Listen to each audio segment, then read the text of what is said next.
प्यारी दोस्तों नमस्ते। कहानी सुनने जा रही हूँ। एक गांव में किशोरी लाल नाम का एक बूढ़ा ब्राह्मण अपनी पत्नी कलावती के साथ रहता था। किशोरी लाल आलसी तो था, पर वो भगवान शंकर का परम भक्त भी था। वो सुबह शाम शंकर जी की पूजा करता और भगवान शंकर का नाम जपता रहता था। किशोरी लाल रोज यही दो काम करता था, बाकी समय अपने आलस की वजह से वह घर में ही सोया रहता था। इसी वजह से किशोरी लाल और उसकी पत्नी के बीच आए दिन अनबन होती रहती थी। पत्नी कलावती का ताना और झगड़ा सुनते ही किशोरी लाल परेशान हो जाता। कलावती बोलती, जी आज जल्दी से खाना खाकर खेत चले जाओ, आज फसल कटनी है, और हाँ, खेत से आते हुए सरसों का साग भी लेते हुए आना। घर में सब्जी बनाने को कुछ भी नहीं है, आते हुए भूल मत जाना, नहीं तो आज खाना नहीं बनेगा। मैं पहले से ही बोल रही हूँ। पत्नी ऐसा बोल ही रही थी कि किशोरी लाल अपनी पत्नी की बातों को नजरअंदाज करके बिस्तर पर सोने चला जाता। कैलाश में बैठी माता पार्वती भगवान शंकर से कहती है, भगवान, यह आपका कैसा भक्त है? ऐसा क्या कारण है कि यह आपकी भक्ति तो करता है पर कोई काम नहीं करता? आपको तो इसका मार्गदर्शन करना चाहिए।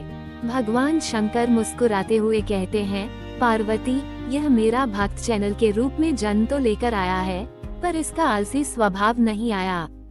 सही समय आने पर मैं इसे उचित शिक्षा दूंगा।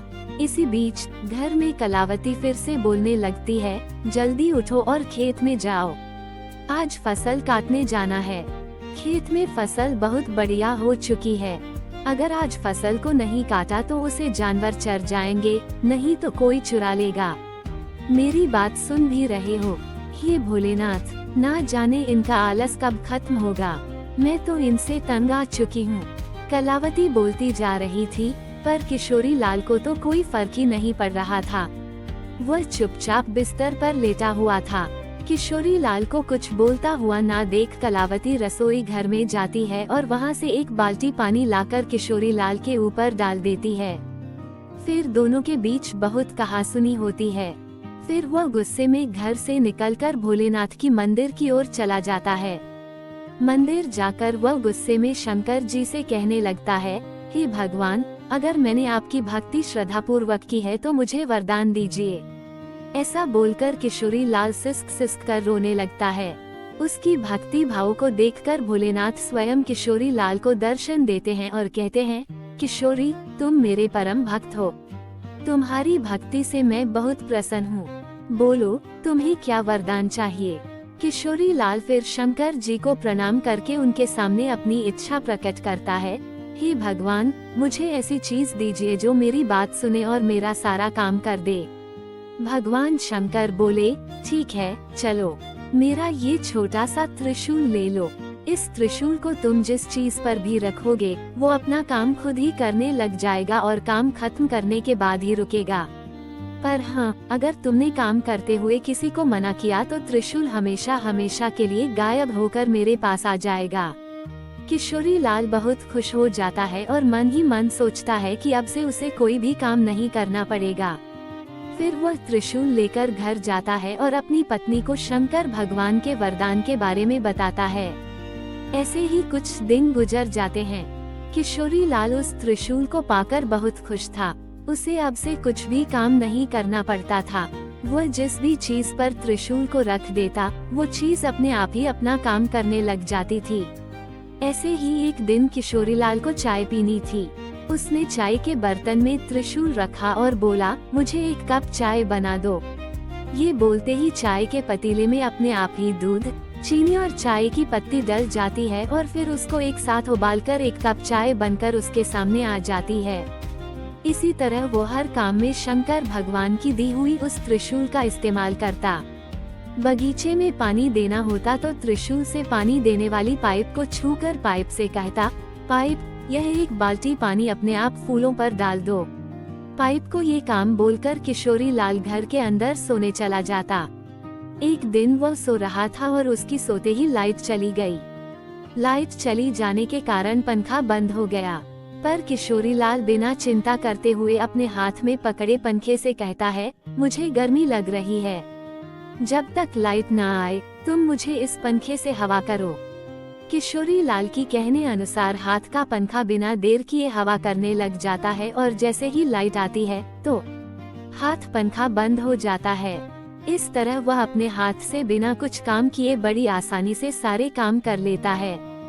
फिर एक दिन किशोरी लाल को भूख लगी और अच्छे अच्छे पकवान खाने का मन किया, तो खाना खाने बैठा किशोरी लाल मन में ही बोलने लगा, हे त्रिशूल, मुझे तरह तरह के पकवान खिलाओ। ऐसा कहते ही प्लेट से तरह तरह के पकवान निकलकर किशोरी लाल के मुंह में जाने लगे। तरह तरह की मिठाई, नए नए स्वाद के पकवान बिना रुके अपने आप ही उसके मुंह में जाने लगे और वो बड़े मजे से उन्हें खाकर आनंद ले रहा था। पर यह मजा कुछ देर तक का ही था। थोड़ी देर में किशोरी लाल का पेट भर गया और वो खा नहीं पा रहा था, पर खाना रुकने का नाम ही नहीं ले रहा था। प्लेट से भिन्न भिन्न प्रकार के व्यंजन निकलकर उसके मुंह में जा रहे थे।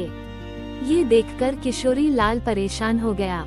वह जैसे ही खाने को मना करने जा रहा था तो उसे भगवान शंकर की बात याद आई कि अगर वह काम करते हुए त्रिशूल को मना करता है तो उसका वरदान हमेशा हमेशा के लिए समाप्त हो जाएगा।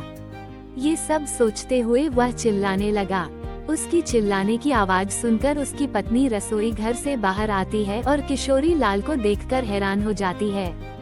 फिर किशोरी लाल की पत्नी खाने को रोकने के लिए बोलती है, पर वह शंकर भगवान के दिए हुए वरदान को नष्ट करना नहीं चाहता था। पर आखिरकार उसे बोलना पड़ा, बस बंद करो, रुक जाओ। ये सुनते ही त्रिशूल गायब हो गया।